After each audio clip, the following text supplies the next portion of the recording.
Sad biram outfit za plažu. Hajde. Ovdje mi je ljudi sve dobro. Ali kao sad ja nešto moram da se odlučim. Ostavit ću ove Miu Miu načare. One su mi baš dobre. Ova torba mi se ne sviđa nikako. Ove mi se isto papuče nikako ne sviđaju. Kupaći ćemo ostaviti. On mi je onako univerzalan. A torba za plažu mi je i nebitna čak u nekim navratima.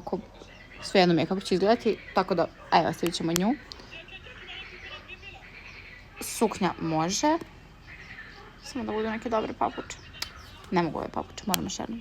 Ja uvek moram nešto 3 puta. Opet iste, pa neću čoveče, si zapeo. Ne možemo, mora uvek ona. Ne može jedan trend lepo da ispoštuje, super sigurno će ove Nike. Idem na plažu, ćao.